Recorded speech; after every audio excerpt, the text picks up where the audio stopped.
The skies over Earth darkened as the first wave of Saltrix ships descended, their sleek, angular hulls blotting out the sun in eerie silence. For the people of Earth, it was a sight that inspired a mixture of awe and terror. No one knew where they had come from, or how they had crossed the vast reaches of space to reach the planet. But one thing was clear. They had arrived, and their presence was a declaration of war. Broadcasts from every major global news network were hijacked by the Saltrix.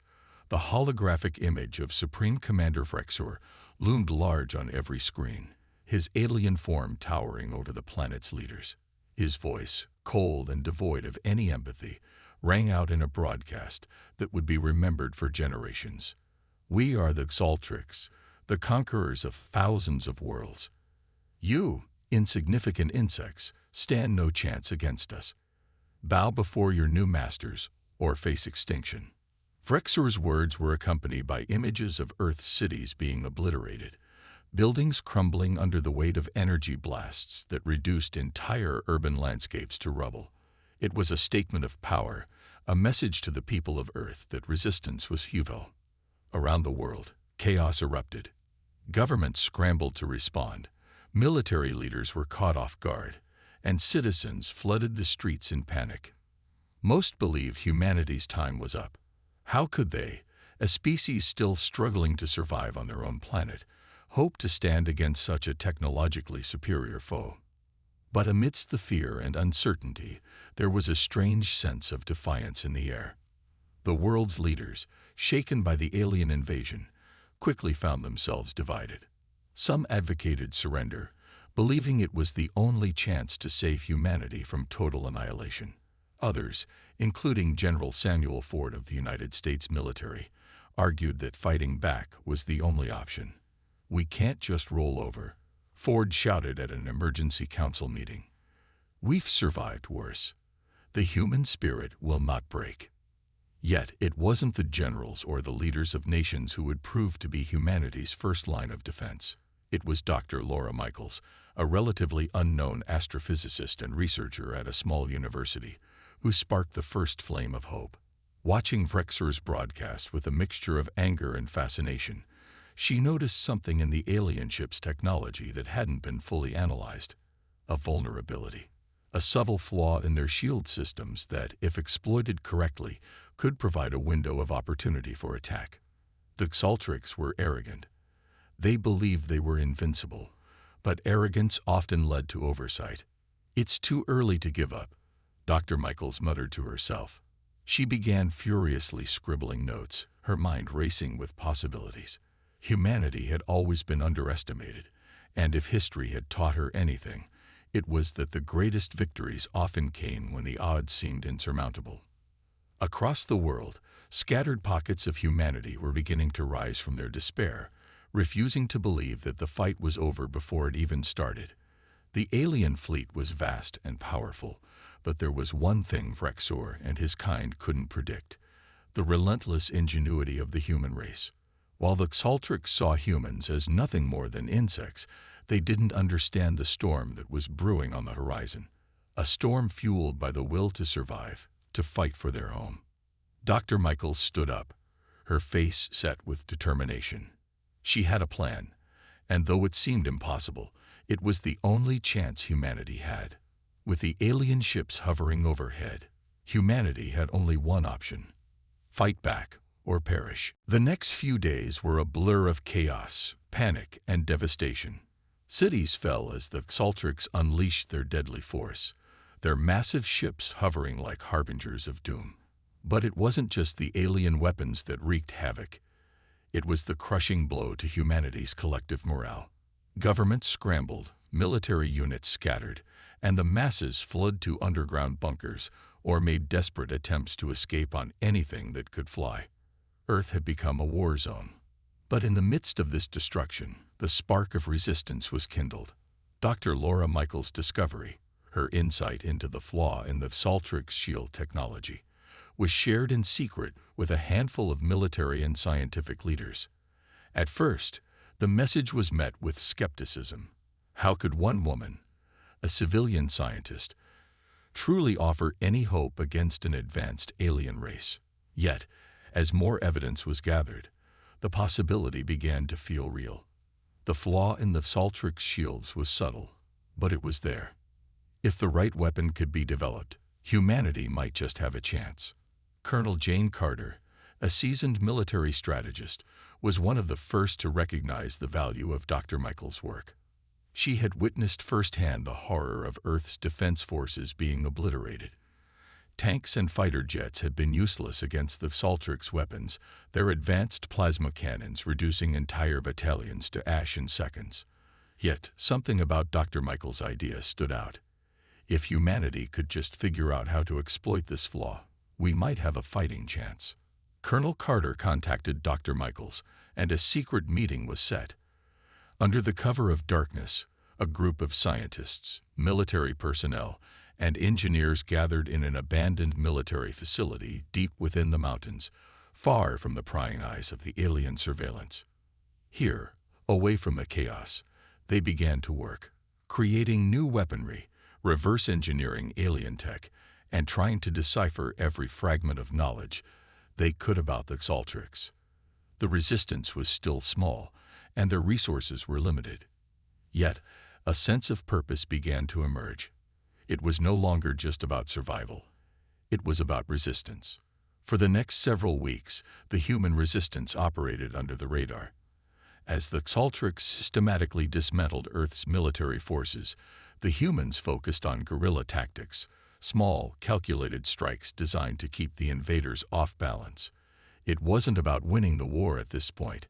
It was about survival, proving to the Saltrix that humanity would not bend without a fight.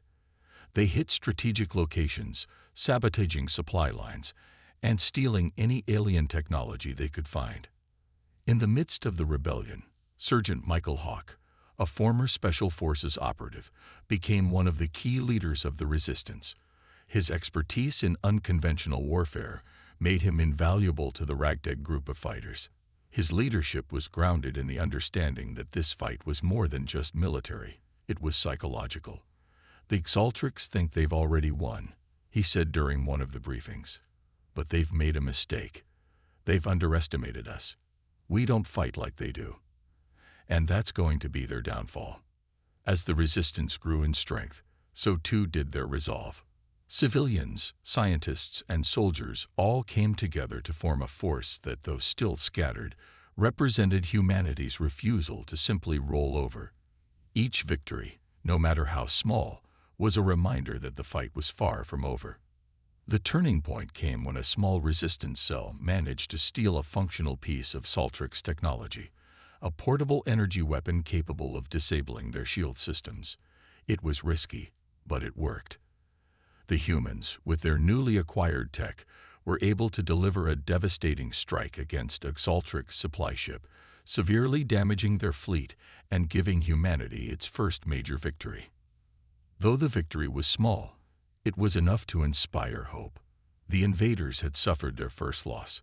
For the first time since the invasion began, humanity could stand tall, knowing that the Saltrix weren't invincible. The storm had begun, and the Saltrix would soon learn that underestimating humanity was the greatest mistake they could make. The victory over the Saltrix supply ship had sent shockwaves through the resistance, but it had also exposed deep rifts within humanity's ranks. Despite the growing unity in the face of a common enemy, old divisions, political, ideological, and military, continued to plague the efforts. There were those who insisted on returning to the traditional methods of warfare, relying on brute force and large-scale operations. And then there were those like Dr. Laura Michaels and Sergeant Michael Hawk, who believed that intelligence, resourcefulness, and adaptability were humanity's best weapons. At a secluded resistance base in the mountains, tensions reached a boiling point. General Samuel Ford, who had been instrumental in organizing the human counteroffensive, argued that the focus should be on rebuilding military infrastructure and creating large battalions. We need to fight them head-on, with overwhelming force. That's the only way to win, he insisted. His voice echoed in the dimly lit command center where the resistance's leaders gathered. Colonel Jane Carter, however, sharply disagreed. We don't have the luxury of time or numbers, she said, her face set in grim determination. "The Xaltrics can wipe out entire cities in hours. If we fight them the way we've always fought wars, we'll lose." But it was Dr. Michaels who, for the first time, voiced a simple truth that none of the others wanted to acknowledge. "We've already lost the war if we fight them the way they want us to. They see us as insects. They'll crush us under their heel if we keep playing by their rules." The room fell silent. The weight of her words settled on the group. Humanity's traditional way of war, with large armies and direct confrontations, was no match for the Xaltrics' overwhelming technological advantage. The Xaltrics were far too powerful, too fast, and too well organized for brute force to work. They had to think differently. And so, after much deliberation, an uneasy truce was forged between the various factions of the resistance. General Ford would lead a division focused on large-scale operations, while Colonel Carter would spearhead a more covert, strategic approach, working with scientists, hackers, and engineers to build weapons that could exploit the alien race's weaknesses. One of the most unexpected alliances formed during this time was between Dr. Michaels and Vladimir Orlov, a notorious black market weapons dealer who had previously been considered a pariah. Orlov had been using his connections to acquire illicit materials, including alien tech. Initially, many in the resistance had been hesitant to trust him, but his knowledge of alien technology and his ability to get his hands on valuable resources proved indispensable. "Look, I'm no hero," Orlov said one evening as he laid out schematics of Xaltric's tech in front of Dr. Michaels and Carter. "But if you want to win this war, you're going to need someone who knows how to get you what you need." Dr. Michaels studied the alien designs with intensity. "This tech, it's incredible," she muttered. "But it's not perfect. We can reverse engineer this. We can turn it against them." Her words rang with conviction, and slowly the resistance began to adopt a new strategy. The weapons they created from alien technology were like nothing the Xaltrics had seen. They weren't flashy or grand. They didn't need to be. Instead, the humans focused on small, precise strikes, disabling critical systems, hijacking Xaltric's communication channels, and destabilizing supply lines. One of their biggest successes came when a team led by Sergeant Hawk infiltrated a Xaltric's command center to plant an EMP device that would temporarily disable the aliens' energy grid. It was a daring mission, and there were many close calls. But when they succeeded, it sent a clear message to the invaders. Humanity wasn't just a target. It was a force to be reckoned with. The Xaltrics, still convinced they would easily crush humanity, were beginning to see their perfect plan unravel.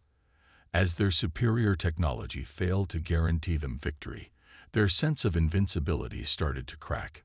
Meanwhile, the human resistance, though still fractured and fragile, was growing stronger and more resourceful by the day.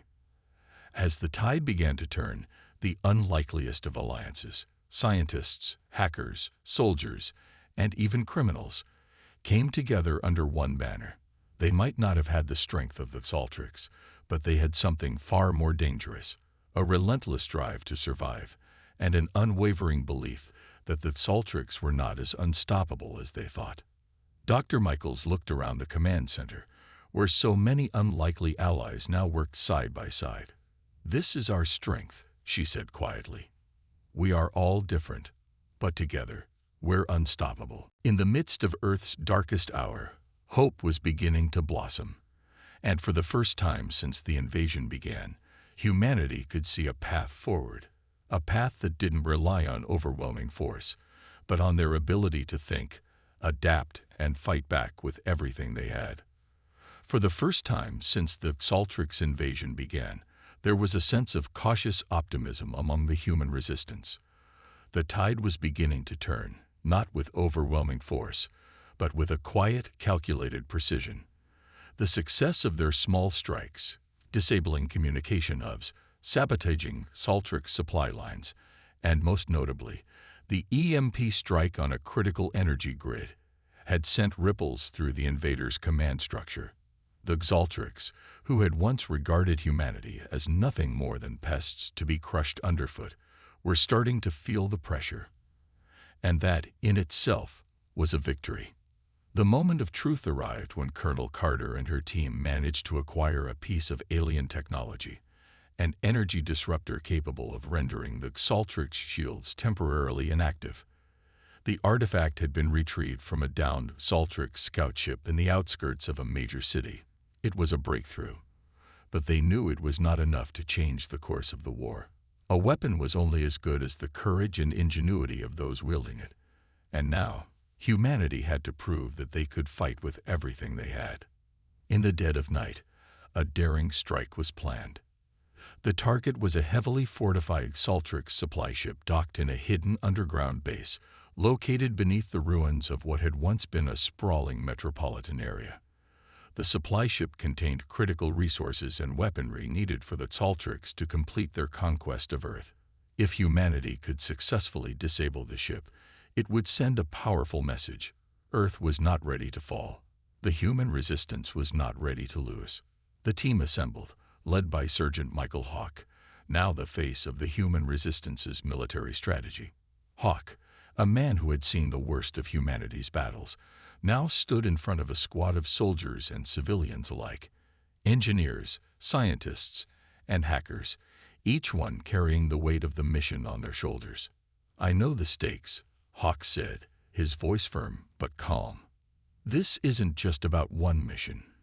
This is about proving to the world, and to the Xaltrix, that we won't just roll over and die. We're going to show them what we're made of." With every member of the team knowing the risks, the mission commenced under the cover of darkness. They infiltrated the underground base, using the Xaltrix technology they'd repurposed to disable the base's security systems and bypass the alien defenses. The moment they reached the supply ship, the enormity of the task ahead became clear. It was massive, unlike anything they had seen before, its hull lined with thick metallic shields, its weapons systems armed and ready for battle. But Dr. Michael's insight into the alien technology had provided them with the key, a small energy disruptor that could target the weak points in the ship's shields. The device was delicate, requiring careful handling, and a single mistake could lead to total failure. They set the device in place and triggered it, watching as the first flickers of the disruptor cut through the ship's defenses. For the first time in months, humanity's weapon was effective. The Xaltrix ship's shields flickered, and for a brief moment, it was vulnerable. That moment was all the humans needed. Sergeant Hawk's team fired upon the exposed areas of the ship with pinpoint precision. Explosions erupted as critical power sources were hit. The ground shook beneath them, but they stood their ground. The Xaltrix ship was far from destroyed, but it was crippled. The attack had achieved its purpose. The ship could no longer support the ongoing invasion without critical repairs. It would be forced to retreat, and for the first time since the invasion began, the Xaltrix were on the defensive. As the humans withdrew, narrowly escaping the alien reinforcements that rushed in, their spirits were high despite the dangers. The team had completed the mission. They had struck a blow against the Xaltrix, a blow that would not only delay the invasion but send shockwaves throughout their command structure. For the first time in weeks, Dr. Michael stood outside the wreckage of the base, staring at the smoking remains of the alien supply ship. Her heart pounded in her chest as she felt a glimmer of hope. They weren't invincible. They could be stopped. This was the turning point. The Xaltrix, who had arrogantly believed that victory was a foregone conclusion, had underestimated the resilience of humanity. They had thought they were facing nothing more than an inferior, fractured species, but now they were learning the truth. The war was far from over, but humanity had just proven it could fight back. And the Xaltrix, for the first time, realized they were not the only ones capable of causing destruction. The success of the supply ship attack reverberated through the ranks of the human resistance. Word spread like wildfire across the fractured planet. Humanity had struck a significant blow against the Xaltrix, and for the first time since the invasion began, the scales seemed to tip in their favor. The invaders were no longer invincible. However, this newfound hope came with its own set of challenges. The Xaltrix, while stunned, were not fools. They immediately began to adapt, their response swift and unforgiving. Their once confident attitude had shifted into something far darker, desperation. The invaders began to focus on eliminating the Resistance's ability to wage guerrilla warfare. They deployed specialized units, advanced drones, and bioengineered hunters designed to track down and eliminate human fighters with terrifying efficiency. Colonel Jane Carter knew that the next phase of the war would not be about holding territory. It would be about survival. The Xaltrix would stop at nothing to crush the Resistance. The stakes had been raised, and the humans would need to adapt quickly if they were to keep the momentum alive. Dr. Laura Michaels, still at the heart of the human Resistance's scientific efforts, worked tirelessly with her team to reverse engineer the alien technology and develop weapons that could counter the Xaltrix's new tactics. She understood that humanity's greatest strength lay not in sheer numbers or military might, but in their ability to innovate, to think outside the box when all seemed lost. The EMP devices and energy disruptors had been invaluable, but now the Resistance needed more. They needed weapons that could level the playing field against the increasingly advanced alien technology. It was at this critical moment that an unexpected ally emerged. Dr. Elias Voss, a former Xaltrix engineer who had defected after witnessing the invaders' brutality firsthand. Voss had once been one of the brightest minds behind the Xaltrix war machine, but the horrors he had seen, particularly the brutal treatment of conquered civilizations, had driven him to make a desperate decision. He had left the Xaltrix, fleeing to Earth and offering his expertise to the human Resistance. His arrival was met with suspicion, but Dr. Michaels, recognizing the value in his knowledge, agreed to work with him. Voss, with a mixture of shame and determination, shared invaluable insights into the inner workings of Xaltrix technology. His most critical contribution was the revelation that the Xaltrix had a central hub, an AI-controlled command station buried deep within their flagship, the Sovereign. This AI system coordinated the entire Xaltrix fleet, from ship movements to tactical strategies. If it could be disabled, it would cripple the invaders' ability to communicate, strategize, and direct their forces. But Voss also warned them of the immense risks. The Sovereign was well guarded, a fortress in space, and getting close enough to disable the AI was a near impossible task. It would require a team capable of infiltrating the Xaltrix flagship, bypassing its near-impenetrable shields, and planting a virus directly into the AI core. The Resistance, already stretched thin, now faced a decision. Do they risk everything on this one high-stakes mission? Or do they continue with the steady strategy of smaller, more calculated strikes? Sergeant Michael Hawke, ever the pragmatist, was the first to voice his support for the mission. "This is our chance to break them," he said firmly. "If we can take down the Sovereign, it'll send a message. The Xaltrix aren't just fighting a few rebellious groups. They're fighting the whole of humanity. They can't win if they can't coordinate." The decision was made. A specialized team, led by Hawke, would infiltrate the Sovereign. The team would include Voss, who would provide crucial intel on the flagship's layout, and a small group of elite soldiers, hackers, and engineers, including Colonel Carter. The mission would be the ultimate gamble, one that could end with the destruction of humanity's final hope, or their first truly decisive victory. The tension in the Resistance camp was palpable. They knew what was at stake, and for many, it felt as though they had come to the edge of the abyss. As the team prepared for their mission, Dr. Michaels addressed them, her voice steady, yet filled with an undercurrent of resolve. "This isn't just about taking down the Sovereign," she said. "It's about proving to the Xaltrix that we're not just a species to be conquered. We're a species that fights, that adapts, that survives. We fight not for ourselves, but for the future of humanity." The humans were ready. They weren't just fighting for survival anymore. They were fighting for a future that, despite all odds, seemed possible. The storm was coming, and this time, humanity would bring the fight to the heart of the Xaltrix Empire. The plan was set, and the team was ready, For the first time since the invasion began, the human resistance held the opportunity to strike a blow at the very heart of the Saltrix war machine.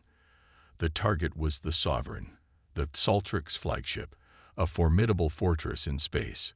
It was the nerve center of their operations, where their AI-controlled systems coordinated the entire fleet and dictated the course of the invasion. If the humans could infiltrate the Sovereign and plant a virus into the core AI system, the consequences would be catastrophic for the invaders. The team, led by Sergeant Michael Hawk, was small but highly specialized. Along with Colonel Jane Carter, Dr. Ilias Voss, and a handful of elite soldiers, engineers, and hackers, they boarded the covert transport shuttle. The mission would take them deep into Saltrix space, far beyond Earth's atmosphere.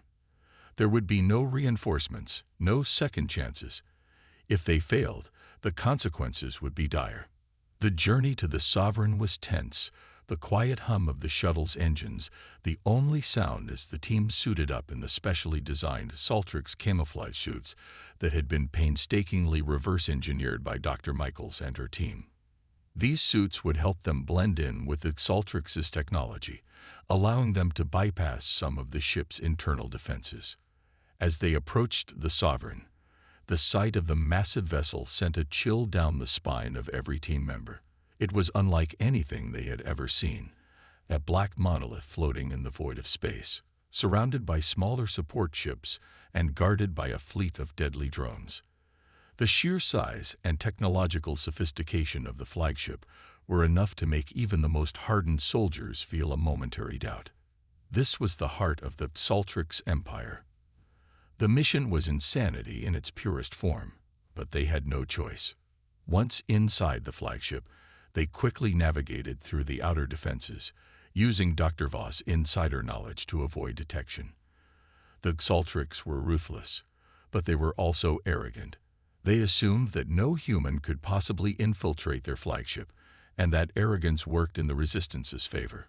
As they moved deeper into the ship, they saw firsthand the scale of the Saltrix operation. The interior of the Sovereign was a labyrinth of alien technology, with walls that shimmered with strange energy patterns and corridors lined with control panels and automated drones that patrolled the ship. Despite the ominous surroundings, the team pressed on, their objective clear. They had to reach the heart of the flagship, where the central AI core was housed. The deeper they went, the more tense the atmosphere became. The silence was broken only by the soft hum of alien machinery and the occasional chime from a security alert system. They couldn't afford to make a mistake. They encountered their first real challenge when they reached the inner sanctum, an impenetrable vault that housed the AI core. The room was guarded by an elite squad of Saltrix soldiers, and for the first time in the mission, the team had to fight. A fierce firefight erupted, and despite the technological advantage of their enemies, the humans fought with the desperation of those who had nothing to lose. Hawk and his team fought fiercely, using every piece of alien technology at their disposal. With the aid of Dr. Voss, who provided tactical insights into the Saltrix weaponry, they disabled the guards' energy shields and neutralized the threat. But time was running out. The Saltrix would soon realize that something was wrong and deploy reinforcements. They needed to act fast. Colonel Carter directed the engineers to work on bypassing the security lock on the AI core vault, while Dr. Michaels and Voss prepared the virus they had developed, an intricate program designed to infiltrate and override the Saltrix AI network. The tension in the room was palpable as the virus was loaded into the system. With every passing second, the likelihood of detection increased. Finally, the vault doors slid open with a mechanical groan, revealing the heart of the Sovereign, the central AI core. The room was vast, dominated by a floating crystalline structure that pulsed with an eerie glow. The AI, a sentient system of unimaginable power, existed within the core, controlling the ship and its fleet.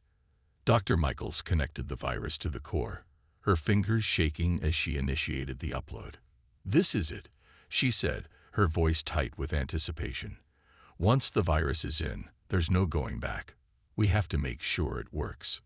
Just as the virus began to integrate with the AI, alarms blared throughout the ship. The Xaltrix had detected the intrusion. The countdown had begun. The humans had mere moments before the full force of the Xaltrix fleet was brought to bear on them. Sergeant Hawk looked at his team, his expression grim but resolute.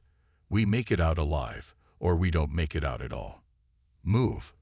The team scrambled, running back the way they had come, the hum of their weapons mingling with the shrieking alarms. They were outnumbered, outgunned, and racing against the clock. But they had one advantage: humanity's resilience, their ability to adapt, and the unshakable belief that they could win against all odds. The virus was uploading, and the Xaltrix would soon learn that their greatest weapon, their artificial intelligence, was no longer under their control. The alarms blared in a deafening cacophony as the team raced through the hallways of the Sovereign. Their every step was a countdown to their inevitable confrontation with the Xaltrix forces. They had done it.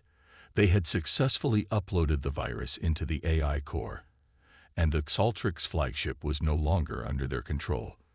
But their victory had come at a terrible cost. The invaders were already mobilizing, and the humans had only moments to escape before the ship was locked down and its defense systems went live. Sergeant Michael Hawk led the charge, his mind racing as he calculated their only chance of survival. The Xaltrix were fast, their forces relentless. Every second they wasted in the open brought them closer to being overwhelmed. The Sovereign was vast, but its security measures were now fully activated, and the resistance team had to move quickly to avoid detection. The clock was ticking, and their window of escape was closing fast. Behind them, the hum of Xaltrix drones and security bots filled the corridors, drawing closer by the second. Move, Hawk shouted, pushing his team harder. We can't stop now. Colonel Jane Carter led the rear guard, her eyes scanning every corner for signs of movement. We need to get to the docking bay, she said, voice steady despite the chaos around them. We have a transport shuttle waiting, but it's a long shot. If we don't reach it, we're dead. The sound of rapid footsteps echoed down the hallways. Xaltrix soldiers were closing in. The humans needed to make it past several heavily guarded checkpoints to reach the shuttle, but they were outgunned and outnumbered. The situation was dire, and the team's only hope was the element of surprise. With the virus now wreaking havoc on the Xaltrix command systems, their ability to coordinate was beginning to falter, but the invaders were still formidable. They reached a wide corridor, just as the first wave of Xaltrix soldiers appeared ahead of them. A fierce firefight broke out, the sound of weapons firing and the rapid whir of energy shields filling the air. The humans, using the alien technology they had salvaged, fought back with precision, targeting weak points in the Xaltrix armor. Dr. Laura Michaels was behind them, her hands shaking as she operated a device that scrambled the Xaltrix communication signals, buying them precious seconds. Keep moving, Hawk barked, his voice barely audible over the gunfire. We need to get through this now. The team pushed forward, using every trick they had learned from months of resistance warfare. As they neared a junction that led to the docking bay, a massive Xaltrix warbot appeared, its hulking form blocking the only exit.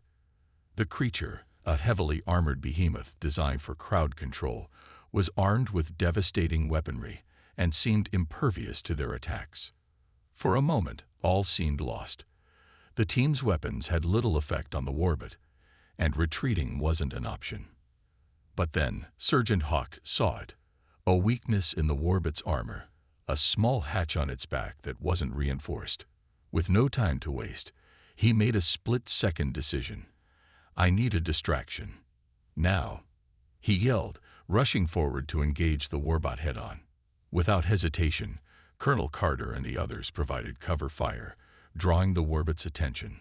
Hawk sprinted toward it, rolling beneath its massive legs and dodging a barrage of laser fire. He reached the weak point and, with a well-aimed explosive device, planted it into the hatch. The explosion rocked the warbot, and it staggered back, its movements slowed. Hawk didn't wait to see if the device would work. Now, he shouted, and the team surged forward, blasting their way through the warbot's defenses. The creature let out a mechanical shriek before crumpling to the ground in a heap of broken parts. They didn't stop to check if it was truly destroyed. They kept moving. Their transport shuttle was just ahead. They burst through the doors of the docking bay, only to find a dozen more Xaltrix soldiers waiting, guns aimed and ready.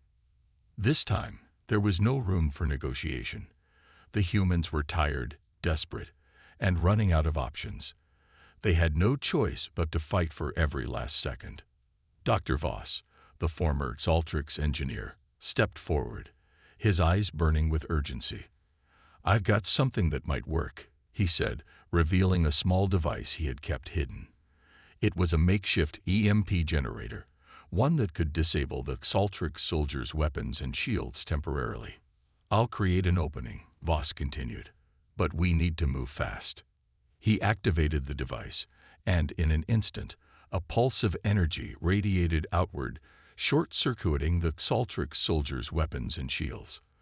The resistance team moved quickly, using their superior agility and firepower to eliminate the stunned soldiers before they could recover.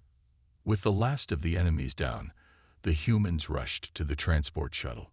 The doors closed behind them, with a resounding thud, as the engines powered up. They were out of time, but they were alive. As the shuttle blasted away from the Sovereign, the team looked back at the colossal ship, now shrouded in chaos as the virus wreaked havoc on its systems. The Xaltrix flagship was in disarray, its once impenetrable defenses falling apart as its AI began to collapse. For the first time, the Xaltrix were losing control. The resistance had struck at the heart of the Empire, and the war had entered a new phase. Humanity was no longer just a victim. They were now a threat.